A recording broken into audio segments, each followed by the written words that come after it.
ating bansa, ating presidente, mga kabinete, and patuloy na masugpo ang korupsyon sa ating bansa, amen. At ganun din, mga government official, local official, simula sa mga barangay, pataas, patuloy nating sama ang ating territory and borders, West Philippine Sea, amen. Ating mga kapatiran, may mga karamdaman, brothers and sisters who may be sick, let us pray for them. Hallelujah. Our fellowship leaders, mga international leaders from Prescott, Arizona, Pastor Greg and Sister Lisa Mitchell, National Leader, Pastor Boyd and Sister Susan Disipeda sa Mandaluyong City, mga regional leaders, Pastor Ernie and Sister Elaine Jurente from Lucena City, Pastor Yeli Sibil from Iloilo, Pastor Hinaro Bugtay ng Tacloban, Pastor Frank Benaventura ng Davao, and Pastor Charlie Carias ng Cebu. Ating, of course, our Mother Church Candela, Pastor Oben and Sister Lorena Gonzalez.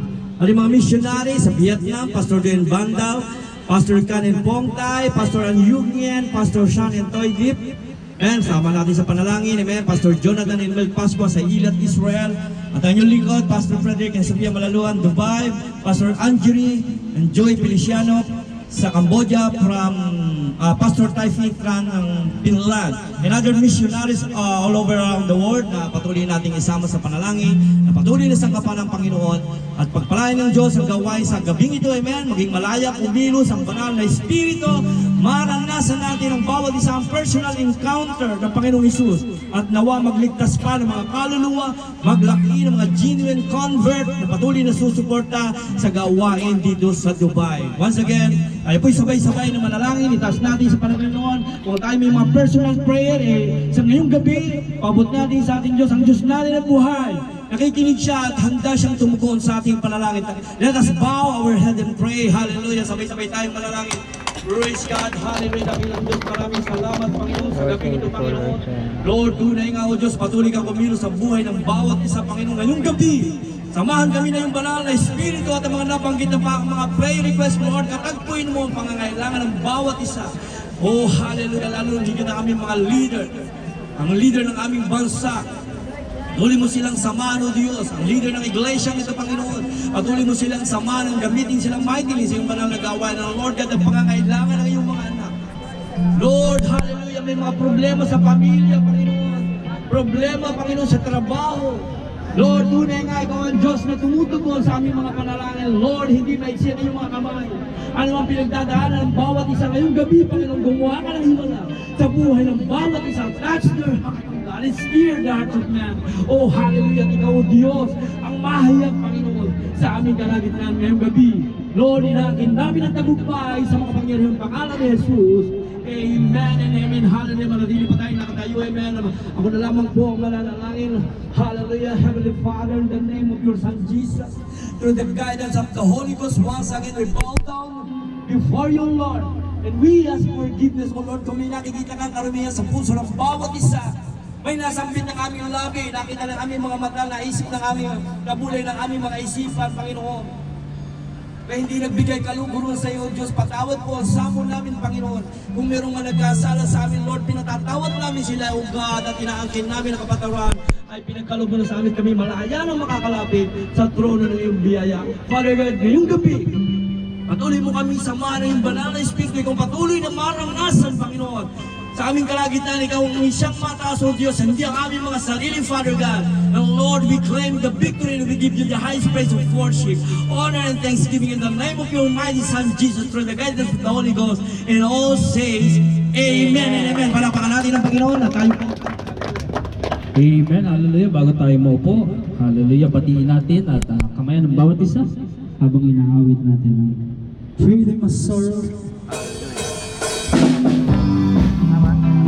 Tama yan. I'm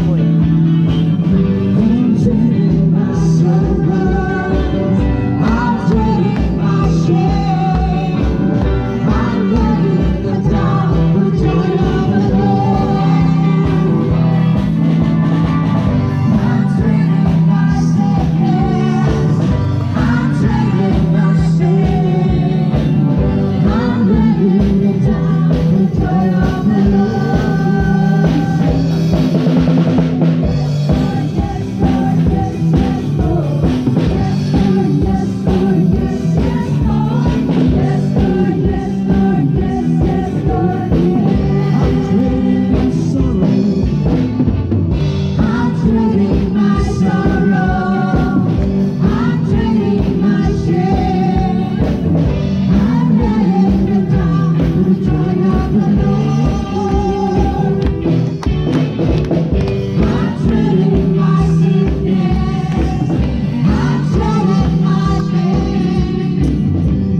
Stella Maris. Kuya Sid! Dito ka. Praise God, muli, magandang gabi sa inyong mga kapatid, lalong higit sa ating Diyos na buhay, amen. At sa ating pagpapatuloy, gawain ng Panginoon, hallelujah. Praise God. Stella Maris.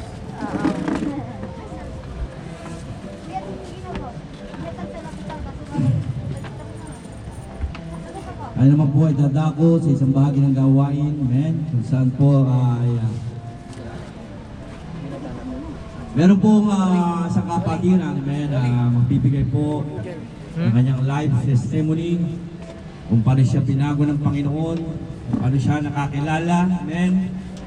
At tunay nga na pakinggan po natin mabuti ang kanyang life testimony. At ngayong gabi, nais ko pong ibigay sa inyo, palakpakan po natin ang Panginoon habang lumalapit ang ating kapatid na Sarah Grace. Amen. Hallelujah. Praise God.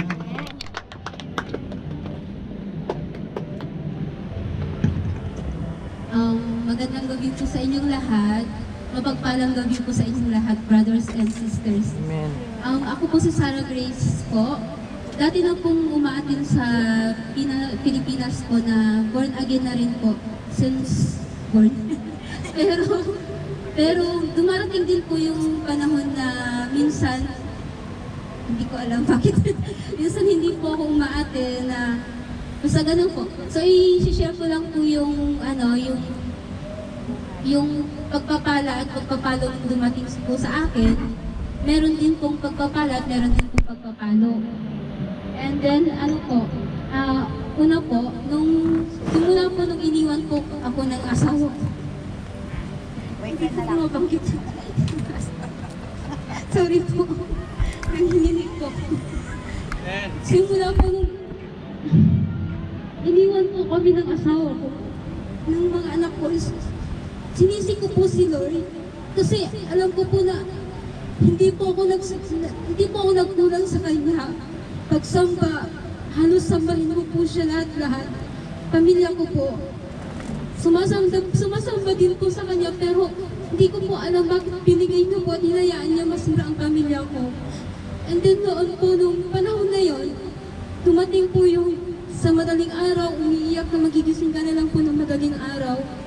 And then, nagtampo din po ako sa magulang ko kasi 2 days po, nag-post po yung babae ng Asawa ko. yung ex ko. Nag-post po siya ng picture, tapos tinag po sa ex ko. So lahat po ng pamilya ko, nag-comment po, pero 2 days na po, hindi po nila sinabi sa akin na ganun po. Nung nakita ko po sa Facebook, doon ko lang po sabi ko kay mama, bakit nag-comment po kayo? Hindi nyo man lang sinabi sa akin agad. Tapos yun po, dumating po yung point na nanghina ako. Kung ano-ano na pong pumapasok sa isip ko. Kasi parang wala po akong kakampi kahit si God. Inisip ko na lang po na hindi niya ako mahal. Kasi bakit po niya hinayaan yung mga ganong sitwasyon sa buhay ko? And then, naisipan ko pong magbigti.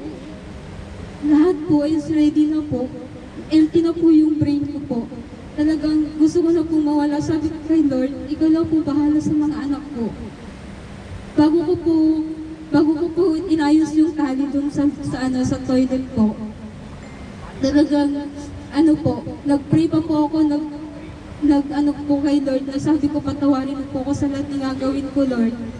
Na alam ko na po kung saan ako pupunta, na hindi po sa Kanya, alam ko po yan. Pero, gusto ko na pumula sa mundo kasi hirap na po ako yung anxiety, depression na dumating sa akin is hindi ko kaya. Nung simula po yung sinikisigo, God, wala na po. Gusto ko na pong mawala. Nung umakyat po ako sa upuan, para po akong Tarzan nun eh.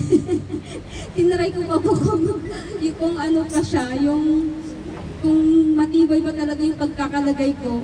So matibay na, sabi ko okay na. Umakyat po ako sa upuan, nung ilalagay ko na po dito yung lubid. Yung mata ko po is sobrang silaw, na ang sakit sa mata, napapikit na lang po ako. Tapos hindi ko natuloy yung pag-dictate. Sorry po. Sorry pa. Yung ano po, nung ano po, thank you po kasi. Namalayan ko na lang po, nasa floor na po ako na lumuluhod, umiiyak, nagsasorry kay God, bakit ko po nagawa yun? Siguro, dumating lang po yung panahon na nanghihina ako, na nandyan po yung pagsisisi na, bakit ko po sinisi si Lord? Sobra po akong nag-thank you kay Lord kasi alam ko po na may plano pa po siya sa akin. Amen.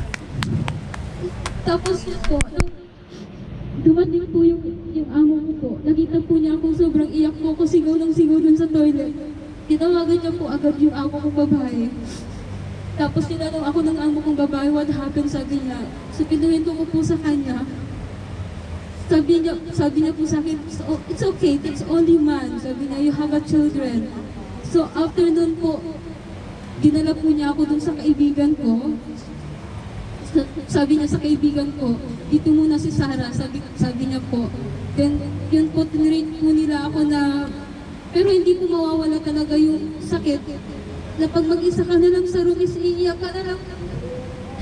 Pero nagpatuloy na ako mag-ano kay Lord. Nagsisi talaga po ako. And then, nung mga nakaraang ano po, sabi ko kay Mama, bakit hindi niya sinabi agad sa akin? Sabi ni Mama, may dahilan daw po si Mama bakit hindi niya sinabi. Kasi ayaw din daw po niya ako masaktan. At pinrotectionan niya daw po ako kasi baka malayo daw po ako sa kanila. And then, yung ano po, yung mga nakaraang last year po is dumating din po yung isang malaking problema dito sa Dubai na abscond na ano po ako, anong tawag dito, yung hindi ka makakalabas sa bansa. Travel ban. Travel ban, kasi po, opo, so, nag-work po ako sa isang daycare, yung Indian and Pilipina na mag-asawa po is, binigyan po nila ako ng problema kasi nag-resign po ako, pero ayaw nila akong paalisin, so, pinilit ko pong umalis, nagpasa po ako ng resignation paper, and then after nun, kasi nasa kanila po yung passport ko, nag-complain po ako sa Albarcia kasi nasa kanila yung passport, nag-fine po silang 20,000, yun po yung, kaya po sila ano sa akin ng case ng travel ban kasi hindi po nila matanggap na talo sila. So yun po, hindi ako makancel ng company kasi po, meron po akong travel ban. And then hindi rin po ako makabisa. So, nung time na po yun, talagang sumamba po ako kay Lord na hindi po ako nawala ng pag-asa. Na gumamit po siya ng isang tao na hindi ko naman po siya kilala, na hindi ko din po siya client, pero siya po yung gumawa ng way para tulungan ako. Kumuha po siya ng isang lawyer. Siya po yung gumastos sa lahat. Thanks God, at okay na po yung cancellation, lahat po. May 1 week lang po, okay na lahat.